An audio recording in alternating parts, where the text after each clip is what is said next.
up, Warriors, and welcome to another episode of the Mental Health Movement podcast, Voice for the Voiceless. I am your host, Chris. We are in the midst of Men's Health Awareness Month. As I stated in my last quote for my last podcast, for all my fellow men and just fellow humans in general, if you're struggling, please reach out. There are so many resources. I lean on the 988 number. It's the easiest one to remember. It's your crisis hotline. Um, Always feel free to reach out to me if you do have my information. If not, that is mentalhealthmovementpod@gmail.com. You could also find my Instagram and as well as Facebook for the Mental Health Movement group. Um, so today's guest, she is a journalist and author of a book called Slip: Life in the Middle of Eating Disorder Recovery, and she is a professor at the University of Texas at Austin. Please help me welcome Mallary Tarpley. Mallory, how are you? I'm doing well. Thank you so much for having me. Of course, and I hope hopefully I didn't butcher the last name too much. I forgot to ask before we started. No worries, you got it. Awesome. So let's start with your journey and just how you pursued your career in journalism and writing. Sure. So I am one of those people who just always knew what I wanted to do when I was little. So I have always gravitated toward writing, always loved writing, and pretty early on knew that I wanted to be a journalist because I felt like that was a career that would enable me to really pursue writing and get paid for it. And so I had an internship in my high school newspaper and was editor of my college paper and just really loved the idea of being able to give voice to the voiceless through storytelling and to interview people about their life stories and to be able to put that on the page has always felt like a real great responsibility and also a great privilege. And so part of what I love about journalism and storytelling is being able to just help people feel seen and heard through the narratives of other people. I absolutely love that. And I love to state just the fact of all the different walks of life that I've met on this podcast, including yourself. Just so many wonderful and just inspiring stories. And when I was reading a little bit into what you're doing and just how you're a professor and everything and the book that you wrote, I mean, it takes a lot of strength. It takes a lot of courage to be willing to talk about our struggles because I feel people like you and I are so quick to give advice, but it's hard to take that advice too, right? Mhm. um, can you share a pivotal moment in your career that kind of shaped your perspective as a journalist? I know you said you were doing it as a kid. When did that kind of spark into knowing that's what you want to do? I think for me, I once I started to actually get practical experience with journalism, that just solidified it for me. So once I started interviewing people and then figuring out how to take my notes and transform those into some sort of cohesive story, that for me was just the deal breaker. And so it didn't take long for me to realize that I wanted to pursue this as a profession. But for me, one of the pivotal moments in my journalism career was when I was director of this small media nonprofit. It was called Images and Voices of Hope, and it has since been absorbed by a larger nonprofit called the Peace Studio. But at the time, I was helping to develop this storytelling genre that we called restorative narratives. And these are stories that show how people in communities are making meaningful pathways forward in the aftermath of trauma or illness or tragedy. And we were really keen on trying to help journalists to tell more of these stories because so often in storytelling and journalism, we hear the story of the tragedy or the illness, and then we maybe hear a story about the recovery, or maybe we get a 1 year or 5 year anniversary story from the tragedy. But so often, what's missing is the middles. And I notice this a lot when reading coverage of eating disorders, where there'll be a few paragraphs about someone's illness, and then immediately in the next paragraph, it talks about how the person is now recovered. And I always think, what about that messy middle? How did the person get from point A to point B? And for me, in sort of helping journalists to tell more stories of these messy middles, it occurred to me that that could be a really helpful framework for my own lived experiences. And so that was really pivotal for me because I'm always really curious about the nuances of recovery and rebuilding. And so that then really shaped how I think about journalism, but also how I think about sharing my own life story. Right. And I love that you brought up the sticky stuff in the middle, right? We talk about suicide awareness a lot in this community, and it's like, we can read the statistics. That just makes it a reality. But awareness is great, but what about everything else that's going on in between that? You have your trauma, like you said, and you have your recovery. But all the important stuff that builds up to that recovery is what we want to hear. We want to hear about those tough days. We want to hear, oh, that clicked. That's why I should start getting better. And I feel that it's so easy to focus on the negative stuff, and it's great to hear a feel good story, right? But we want to hear every ounce of that story. We want to hear how you overcame and what you overcame. You know, what motivated you to want to write your book, which is titled Slip: Life in the Middle of Eating Disorder Recovery? So, I, as a writer, always gravitated toward books, and Mhm. I always wanted to read books that would help me in my recovery from an eating disorder. But although a lot of the books were helpful in different ways, I found that there was a lack of a mirrored image, and I didn't see myself reflected in a lot of these books. And that left me feeling really alone and misunderstood. And I say that because so many of the books were either written by clinicians or they were written from the perspective of people who considered themselves to be fully recovered. And I have never reached that place of full recovery in any sort of sustainable, ongoing way. I always say that I'm in recovery because for me, my eating disorder still remains a vulnerability and I still live with the imprints of that disorder. And so I was really curious and thinking about this idea of restorative narratives.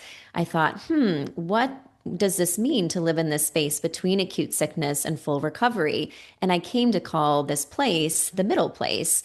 And for a long time, I thought I was the only one in this space because so many of the narratives that are highlighted in the eating disorder field are of folks who are fully recovered. But as I started to do reporting for the book, I surveyed over 700 people and interviewed almost 200 people with lived experience, as well as clinicians and researchers. And of the 700 people from around the world who I surveyed, 85% said that they could identify with this idea of the middle place. And when I interviewed many people about it, they said, I've never really shared my story about being in this place because I have felt like there was a lot of shame and stigma associated with the fact that I'm not fully recovered. Other people just didn't know what to call this space. And so for me, that felt really empowering. And I said, I've got to write about this. This is not something that can be an afterthought in my book. I really need to write a book that is brutally honest about where I'm at in my own recovery. And that also sheds light on the fact that this middle place is quite populous. And so this is the book that I wish that I'd had earlier on in my recovery process. And it speaks to the power of us telling our story, right?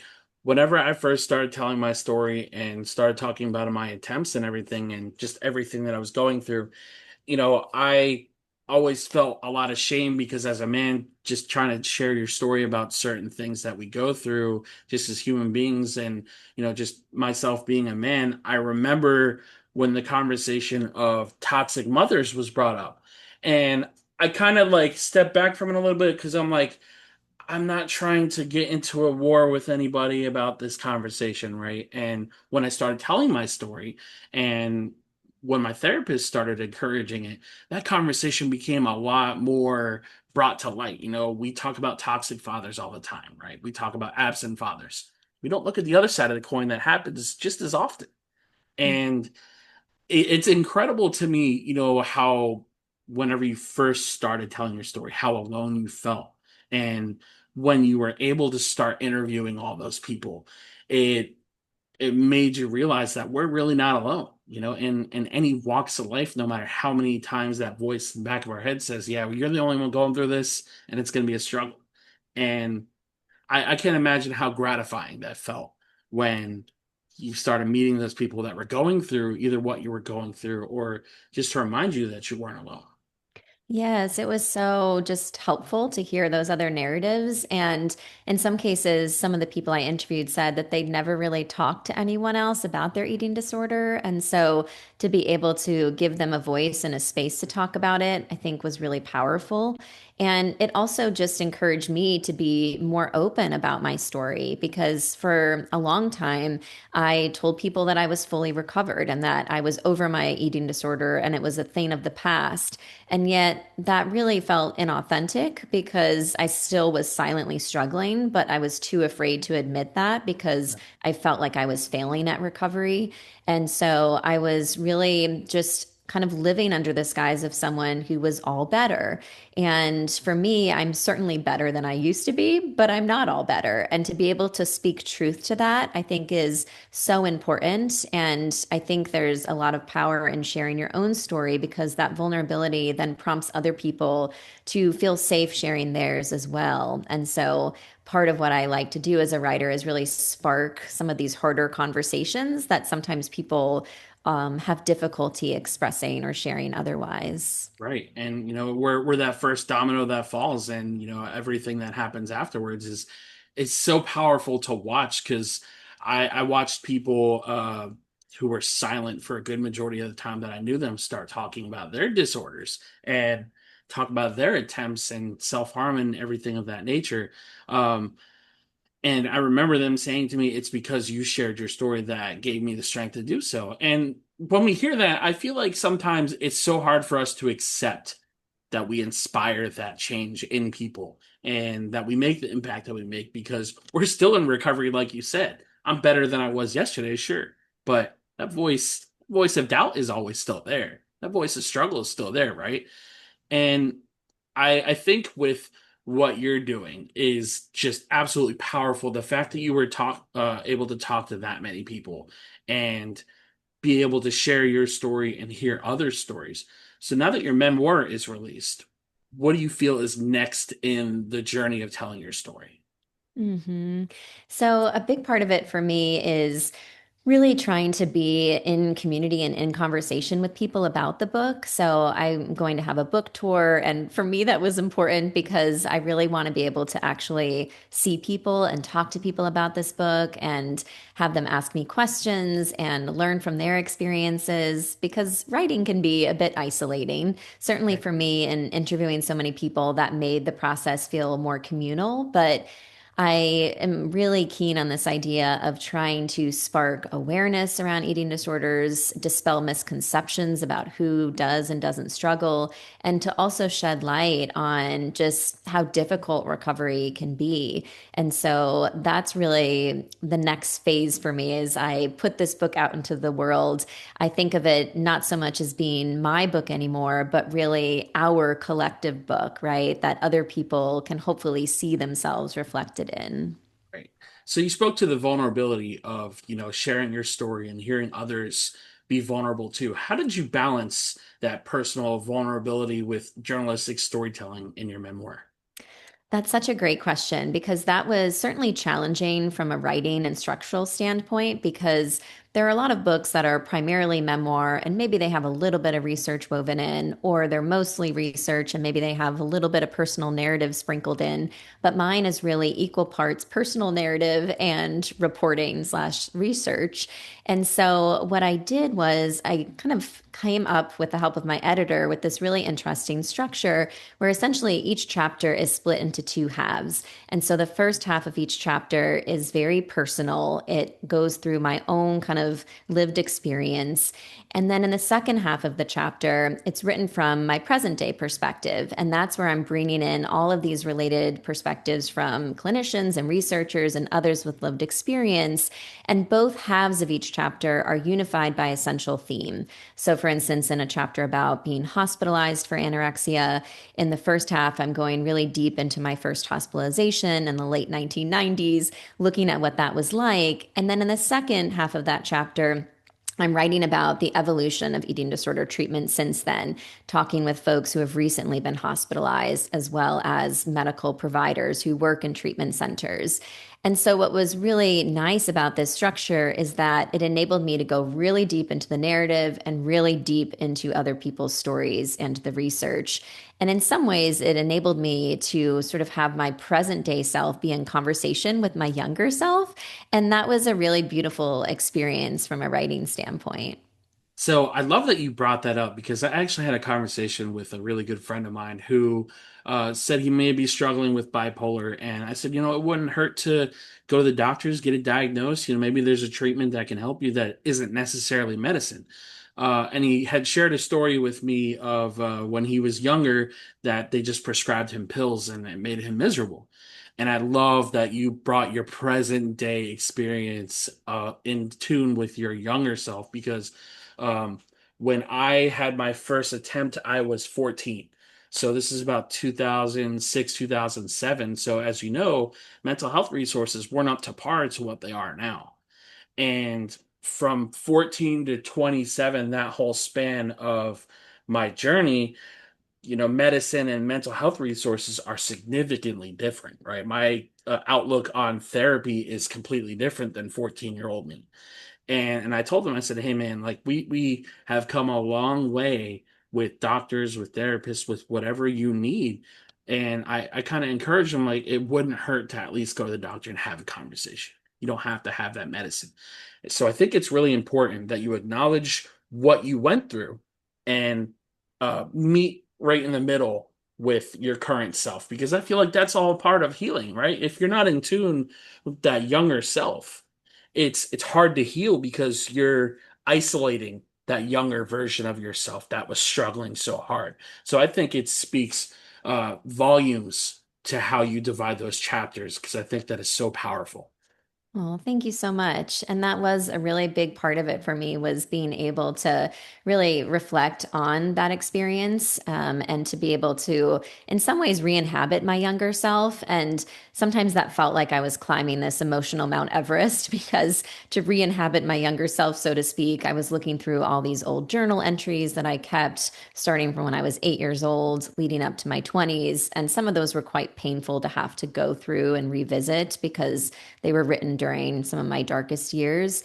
And then going through old medical records, I revisited the places where I was treated, revisited milestones from my childhood.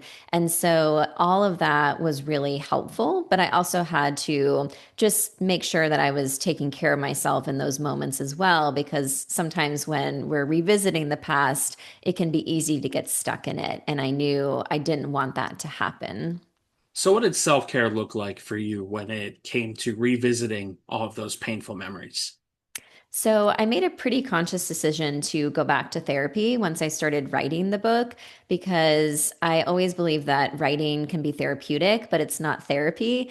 Yeah. And as I was resurfacing some of these memories around my eating disorder, but also around the loss of my mother, which is really what had sparked my eating disorder, I didn't want to necessarily be processing things on the page. I wanted to be able to process things in therapy and then from a more reflective standpoint, be able to write about them. Now, granted, a lot of time had passed since I was acutely sick and since my mom had died. So I had a lot of years to do some of that processing. But there were certainly some new things that came up just in revisiting medical records and in going through old therapy workbooks. And so it was important for me to be able to have someone who I could talk to who was outside of the family. I have my husband who I confide in and talk with, but it was also just great to have an actual trained clinician who I could talk to and who I could count on to just listen when I would say, "Ugh, I found this really disturbing note in my medical records, and it's really been just weighing on me," right? And so I could then talk about it and then write about it with a clearer head. Right. So essentially, it in a sense, it's almost honoring not only your younger self, but also the loss of your mother and what you're doing. You're helping others find their voice. And I don't know how long it's been, but I can't say enough. I'm sorry for your loss. I think it's really hard losing a family member, of course, especially being a mom. Um, Talk to us about what the grieving process looked like for you. Because how old were you when your mother passed? What did that grieving process look like? So I was 11 years old and my mom had metastatic breast cancer. So she was diagnosed when I was 8 years old. And my family really adhered to this narrative that she was going to be okay. We often referred to her as a soldier in a battle and the little engine that could. And we always thought she's going to get to the other side of that mountain and she's going to be victorious.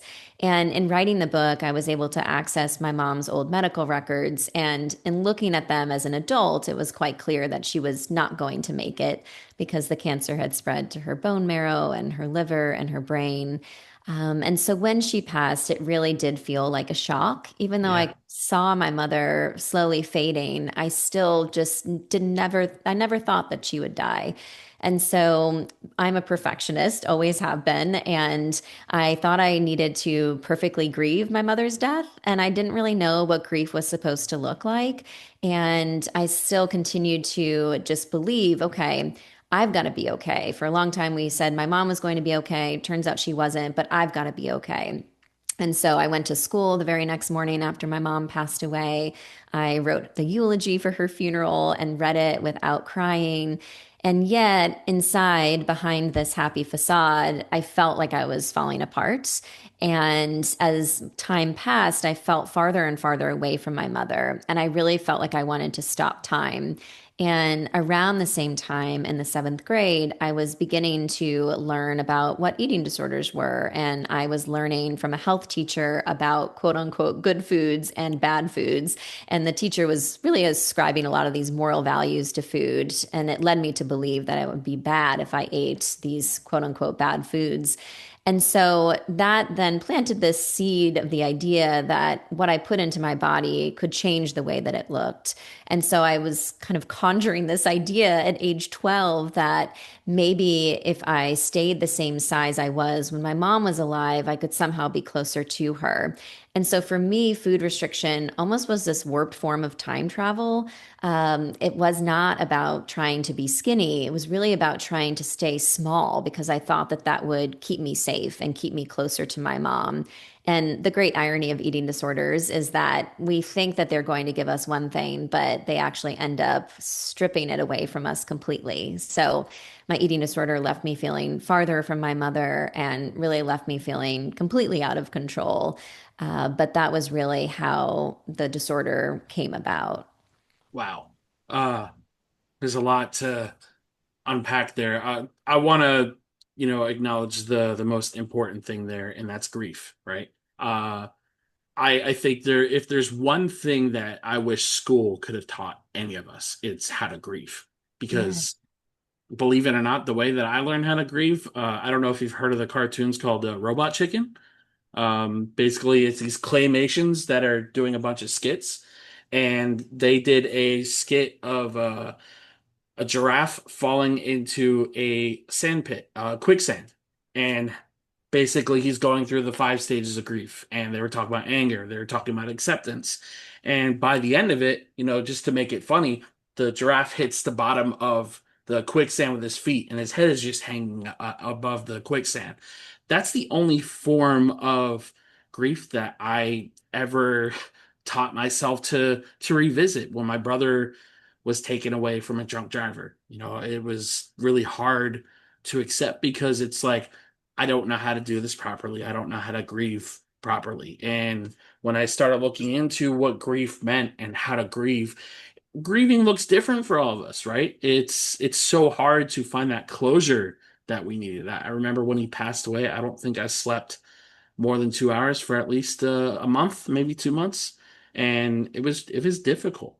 And having to write the eulogy at 11 years old, you said, I can't even imagine having to Mhm. do that. He was my second open casket funeral, and I just remember it like he's gonna spring up. Like this isn't real. Like he's gonna spring up and say, "Oh, I got you guys to cry," and Yeah. it's hard. What advice would you give to somebody who has lost a parent and I guess starts struggling with everything else going on in their life? Seeing that you experienced it yourself.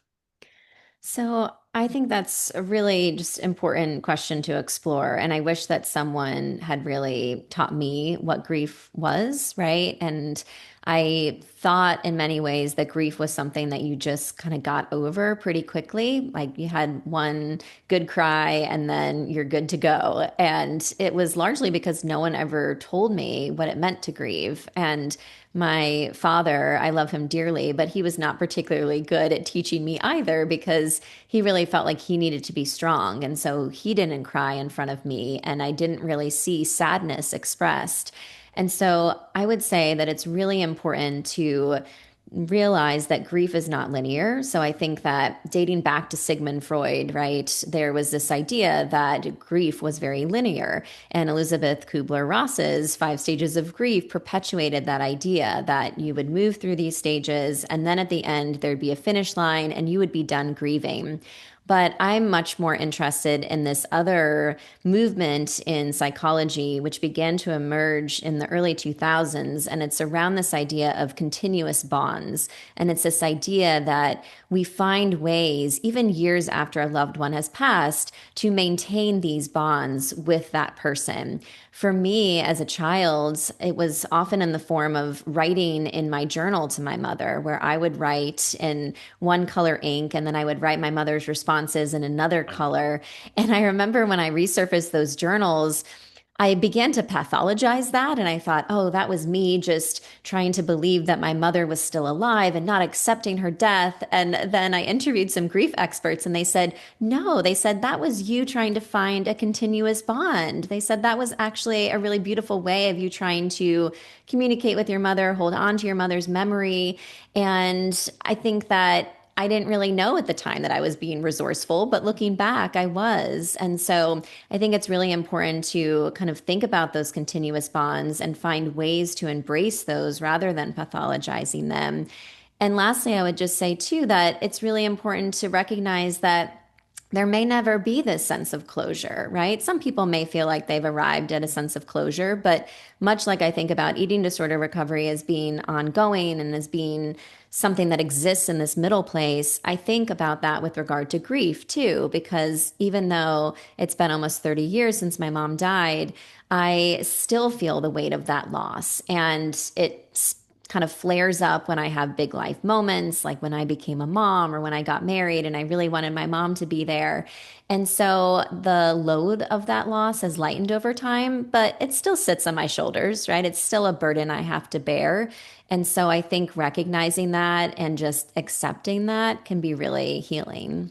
Yeah, I mean, I feel like grief, that feeling never goes away. You're always gonna miss that person you lost, especially it being a sibling or a parent. So I could definitely relate in that regard. I feel, time, they say time heals all wounds, right? Grief is just it's not one of them. I You know. know. Yeah, and I'm so sorry So for your loss too. thank you. Thank you. I really appreciate that. So as a professor, what do you find is the most rewarding about teaching the next generation of potential journalists? So I'm always encouraged that people still want to study journalism because I think sometimes journalism can get a bad rap. But really, I mean, journalists are working so hard by and large to tell true and meaningful stories, and they're exposing corruption and wrongdoings, and they're amplifying voices that are not otherwise heard, and they're helping people to be more informed about their society. So it's encouraging to me that there are a lot of students who still believe in the power of journalism and who want to pursue it, even though it doesn't pay a whole lot and even though the hours can be long and difficult. But for me, it's really exciting to be able to kind of help them through these very formative years where they're learning about how they want to do journalism and about the type of journalist they want to be. And so I've developed a couple of courses, and two of them in particular, I think, are just really exciting for me. One of them is about nonprofit journalism because there are a lot of nonprofit news sites that have sprung up in recent years, and they're helping to fill a lot of coverage gaps. They're helping to cover underserved communities. And so that's a real area of growth for the industry. And then I also developed a course on solutions journalism, which kind of ties to this idea of restorative narrative. But for so long, journalists only focused on problems, and there are certainly problems we need to cover. But there's also another side to the story often, right? There are often people or communities who are finding solutions that could be scalable for different problems. And so I try to help students to think not just in terms of deficits, but also in terms of strengths and solutions. And it's always so exciting when the students in that class realize that they have the potential to tell these stories because I think it helps them to really broaden their understanding of what journalism can look like. Especially when we live in such a world of, fast information and, just people hyper focusing on those bad stories. So I can only imagine how difficult just being a journalist in 2025 is because, after I was watching a show on Tuesday and it went to the news, just 5 minutes in, I had to shut it off. I'm like, I don't know how people can watch the news, like mainstream news just in general, just because it's depressing. It's like Mhm. I understand there's problems around the world. I get it. But it's like, oh my goodness, like you gotta feed your brain good stuff too. Like stay informed, but I can't do it. So I Yeah. can only imagine just how difficult it is just trying to steer that ship of, hey, like, yes, you can go one direction, but let's try to point you guys this way of, maybe a little more fulfillment. I love the fact that you brought up the nonprofit journalism. I think that's something I wish would get a lot more coverage that people talk about because there are so many wonderful nonprofit organizations that are doing great things you don't hear anything about unless you're really following them. You know, um, Mhm. Especially being in the podcast and just mental health community, and there's some pretty wonderful people out there. And some of the people that I've interviewed and just hearing where they've been and where they've brought their platform to, it's just like, why don't I hear more of this? Mhm. And social media, don't even get me started on the news on there. Yeah. um, how do you think journalism is evolving in the digital age? Since we were talking about, social media and just how the news is nowadays, and what skills do you emphasize for aspiring writers? So I think we're definitely seeing an evolution of the field. And I think that the nonprofit news that has been coming out is really impactful because typically news organizations have been, run by a particular media company or by a wealthy billionaire or millionaire. And these nonprofit news sites don't have an owner and they also diversify revenue in different ways. And so the business model for these nonprofit news sites is just much better. And so I think that it's important to kind of think about the opportunities there. And one thing that I try to teach my journalism students is that, yes, they certainly need to be good writers and interviewers, but they should also have a sense of the business side of things. For so long, the business and editorial sides of newsrooms were very much siloed. And yet, I don't think we can keep them siloed today because I think we need to have an understanding of how is this organization funded, right? And how do we sustain good quality journalism? And so I teach my students a lot about that in my classes, but I also teach them a lot about trying to tell more strength based stories and trying to look at these stories of the messy middle, trying to tell stories that maybe take a little bit more time, more resources. I think sometimes it can feel really hard to do those stories when there's just this 24/7 news cycle. But there are news organizations that value those types of stories. And so I'm always trying to help my students to think about going beyond the breaking news headlines and to look at good follow up stories, second day stories, stories that may otherwise remain unheard. And I think that those stories can be especially powerful, particularly when they're covering things like mental health, when they're covering the aftermath of tragedies or natural disasters. We need more stories about how people are rebuilding and how they're finding moments of resilience, even as they experience these difficult moments in life. Right, yeah, like we saw that during the hurricanes and the Los Angeles fires, it was we didn't see too much of the better stories or, just inspiring stories from the hurricanes, but we see it on the Los Angeles side of, where the community's coming together. It's like, I'm happy that we're seeing those stories, but what about the people in North Carolina? I don't hear anything about that. And I love hearing stories of strength, and I think it's important to talk about all walks of life when it comes to those stories because people like you and I didn't have a voice for so long, and people that have come on your podcast or the people that you interviewed never had a place to go to tell their story. I wish there would be more attention to detail on people's stories and talk about the beginning, middle, and end, or not end, but the healthy recovery part of their story.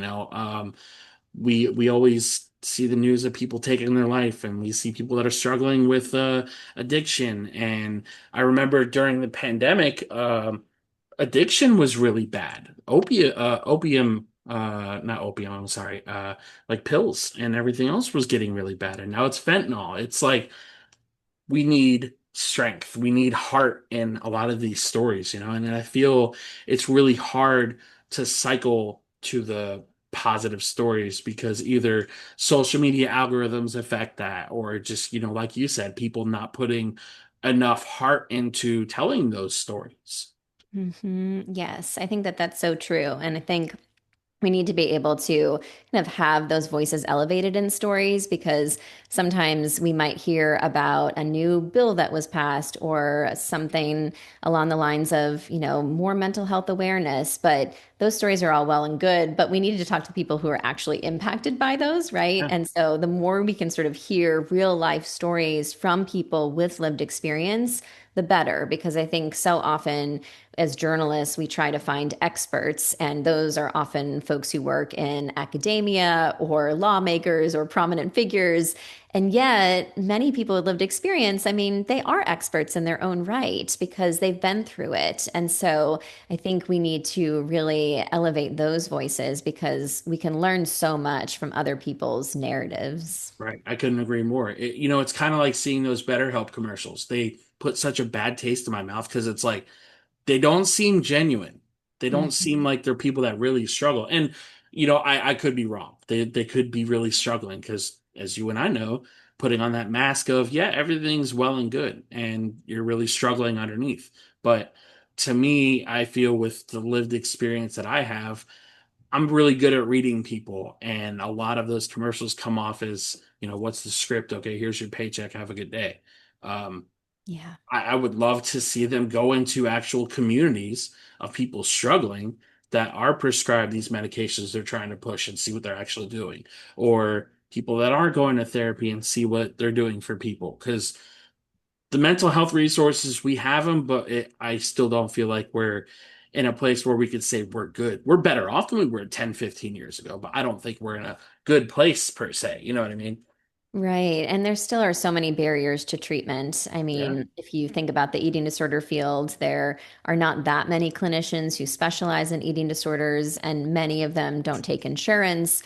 It's understandable to an extent because the reimbursements are so low, but it does create a financial barrier for many folks. And then also, I mean, even geographic barriers in a lot of rural areas, there's just not access to good mental health treatment. And fortunately, there are some virtual resources that have been sprouting up in recent years, but there's just a lot that kind of can prevent people from seeking treatment in addition to stigma and shame, right? Especially if someone, for instance, develops an eating disorder later in life or if they relapse, right? And they're afraid to tell someone. And so I think that makes it even more challenging for folks to get the treatment that they need. And many people end up struggling without really receiving any actual help. Right.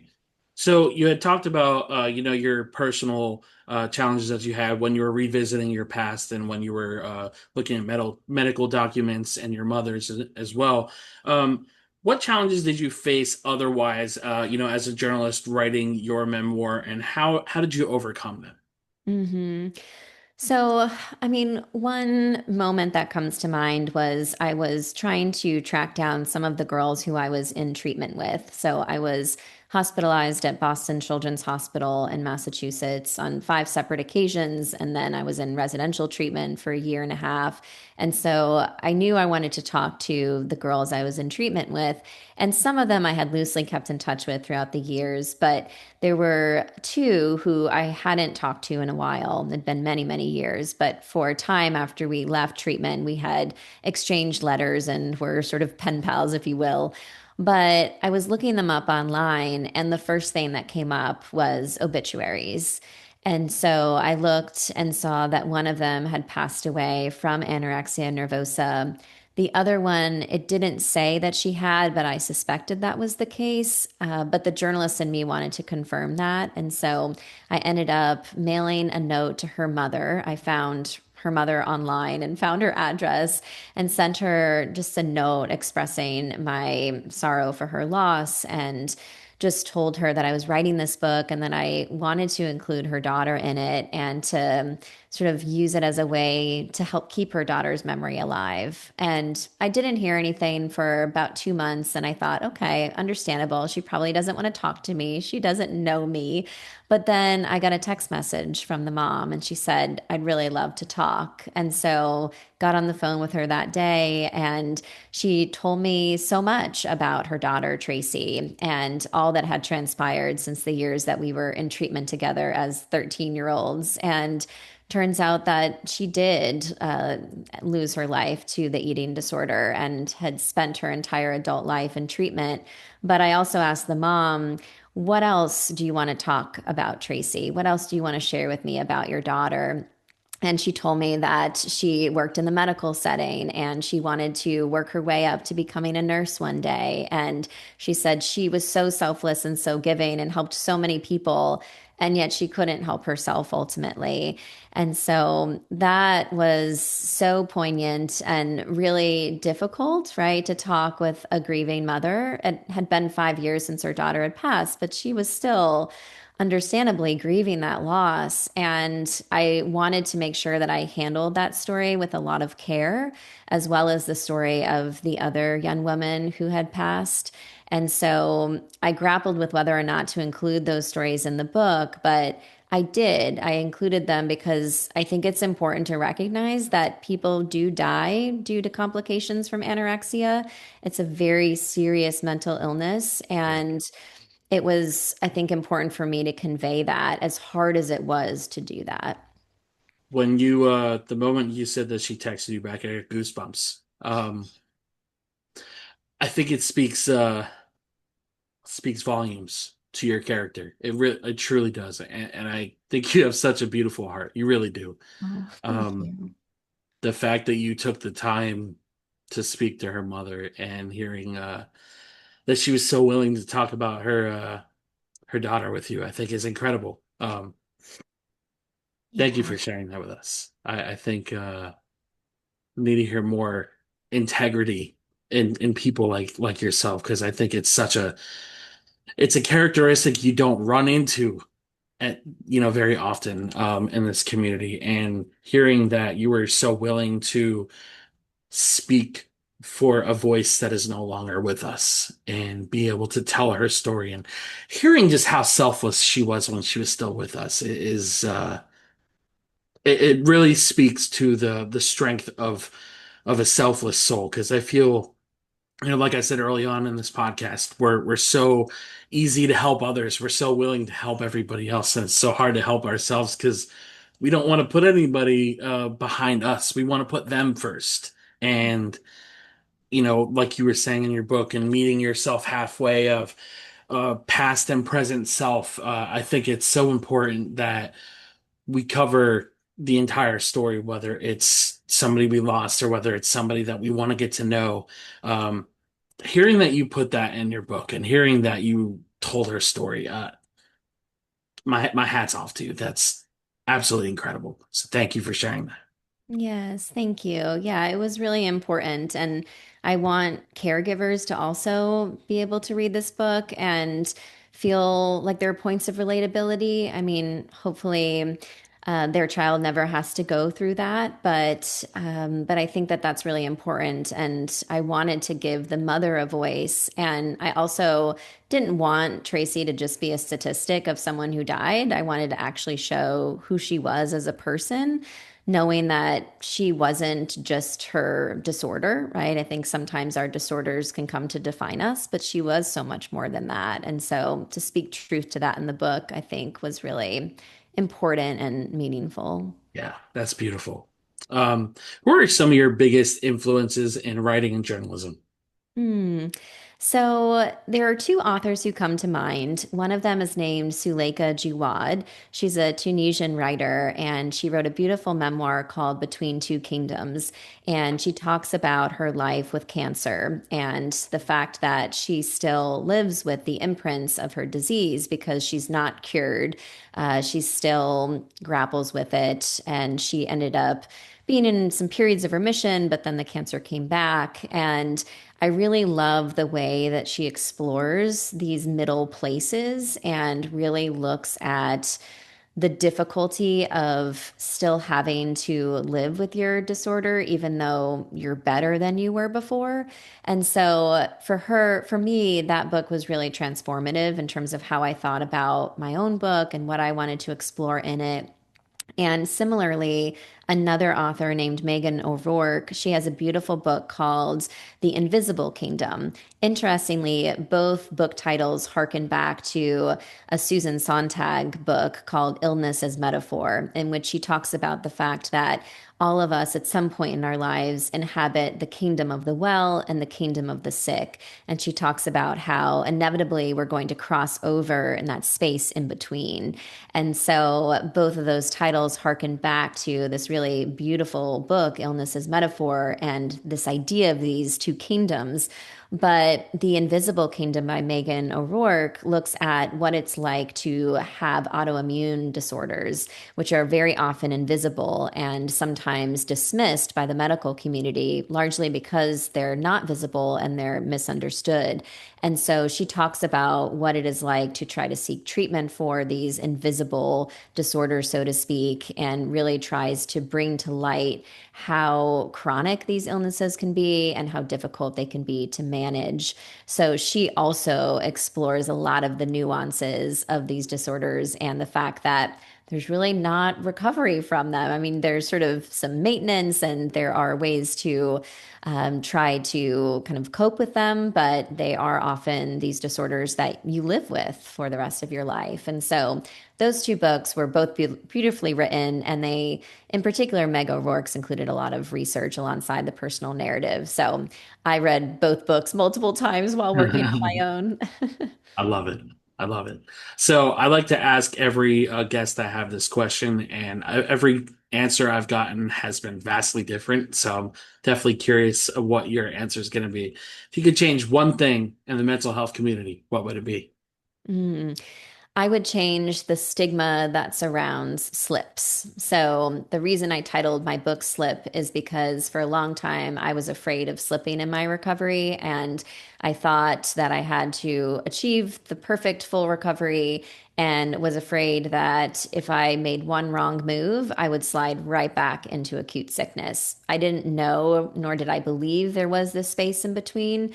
And now, rather than looking at slips as grounds for failure, I look at them as opportunities for growth because you can't slip if you're standing still, right? And so, if you can reframe your thinking around that, and if we can collectively in the mental health field remove the stigma and shame around slips, particularly in the eating disorder field where they do tend to be stigmatized, I think we can really help people to actually move forward in their recovery.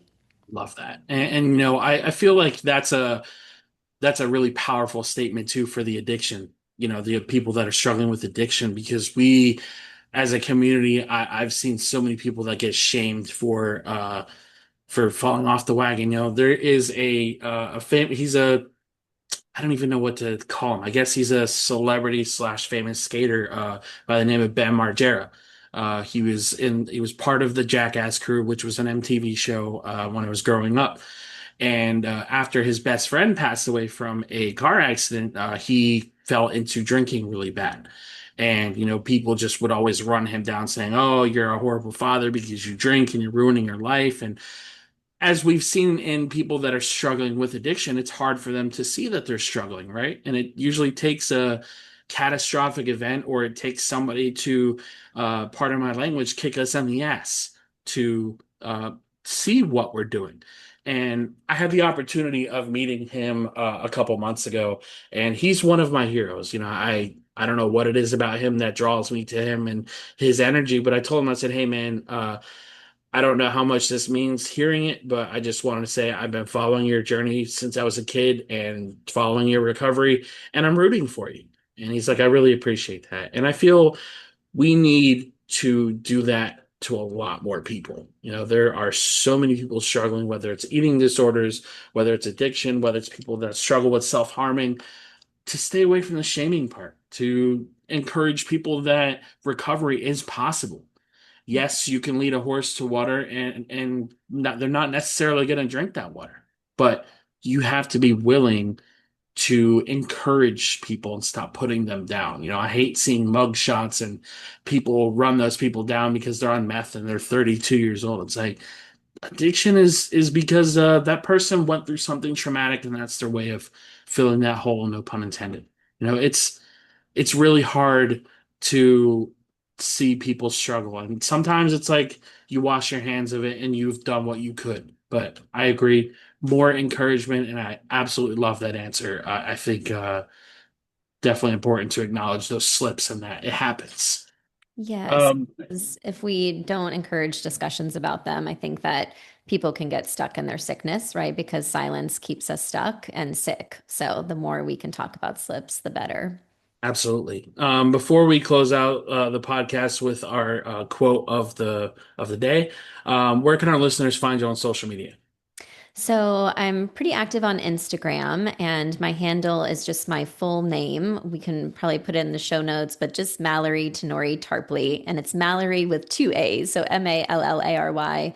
You can find me on Instagram, where I'm posting a lot of updates about my book and the different ways that people can check it out. Perfect. I don't remember, is the book out or it comes out in August? So it comes out August 5th, but it is available for pre-order. So if you check it out on Amazon or Barnes and Noble's website, you can pre-order it, which is always helpful for authors because it creates some initial buzz around the book. And then August 5th, it'll arrive in the mail. So you'll get it Perfect. right then. I'll be sure to put that in the description as well. Great. So at the end of every podcast, I'd like to read a quote based on mental health, or just something inspiring. Before I read mine, do you have any closing words you wanted to read with the listeners?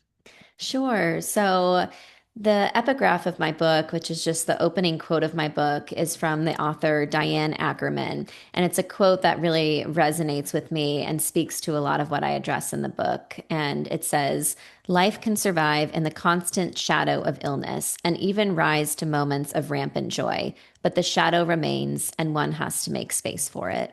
Mm, love that last part. Oh my God. Yeah. I love it. Thank you.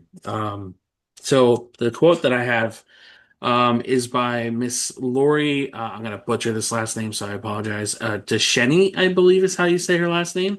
And it reads, "Standing up for yourself doesn't make you argumentative. Sharing your feelings doesn't make you oversensitive. And saying no doesn't make you uncaring or selfish. If someone won't respect your feelings, needs, and boundaries, the problem isn't you, it's them." Mm, yeah, I love that. It's a great one. I think boundaries are something that is important in every aspect of our life. Whether it's boundaries on the type of food that we ingest, the type of music we listen to, the media that's out there. Boundaries, muting people that post toxic things. There are so many different versions of boundaries, and I think boundaries is one of those conversations that I feel is always important. So with that being said, Mallory, I just want to say thank you so very much for sharing your story. I think every word I was hooked onto, and just hearing you speak to your character and sharing your journey, I'm sure the listeners appreciate as well. So thank you very much. Thank you so much for having me. It was a real treat. Of course. And for all my listeners, thank you guys so much for your support as always. Until next time, be gentle with yourselves and much love, guys.